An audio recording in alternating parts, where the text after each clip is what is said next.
মাশাআল্লাহ ভালোই তো শাক উঠছে, মোটামুটি খারাপ না। এই যে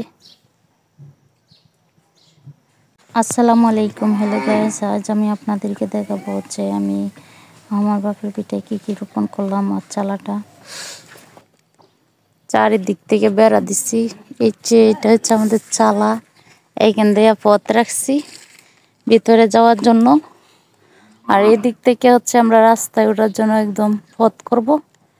এখন হচ্ছে জিনিসপত্র দিয়ে করে রাখছি, বন্ধ করে রাখছি।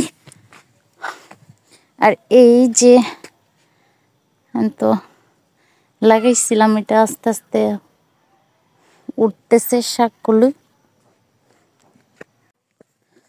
মাশাআল্লাহ ভালোই তো শাক উঠছে, মোটামুটি খারাপ না। এই যে শাক বপন করছিলাম। এদিকে হচ্ছে মূলা,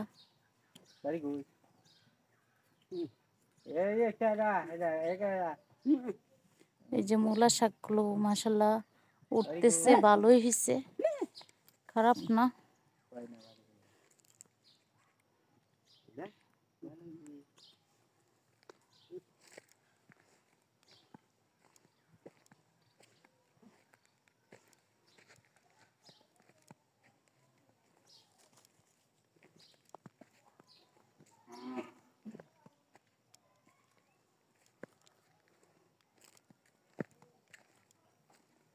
এইখানে সরষা, এই প্লটটার মধ্যে সরষা করা হয়েছে।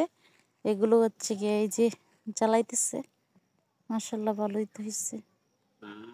তো এটার মধ্যে সরিষা, আর এটার মধ্যে এতে বপন করা হয়েছে হচ্ছে লাউ।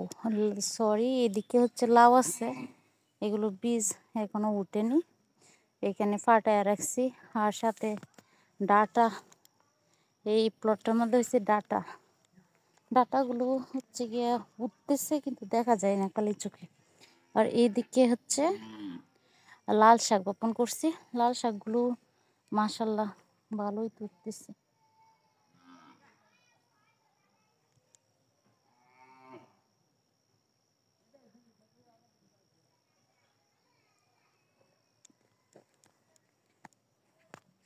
আর এই সাইডগুলো দিয়ে লাগাইছি শসা, তারপর হচ্ছে করলা। আচ্ছা, এগুলো উঠলে তো দেখাই যাব।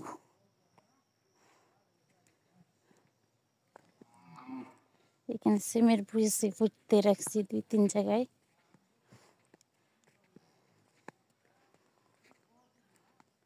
যেটার মধ্যে লাল শাক, এই যে পিঁপড়া এইখানে এও করে ফেলছে। এখানে পিঁপড়ার ওষুধ এনে দিতে হইব, অবস্থা খুবই খারাপ। এই ডাটাগুলো কোথায়? ডাটা এখনো দেখা যায় না। ডাটা তো আমি দেখিনি, যেমন লাল শাক সাইডে দিয়ে ভরে গেছে।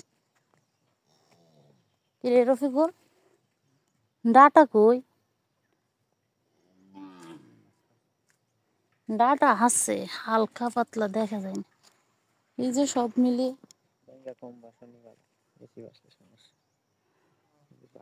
ভালোই। চালার এইটা পিছন চাই ফোন, এই বুদ্ধিটা আগে মনে আসেন না।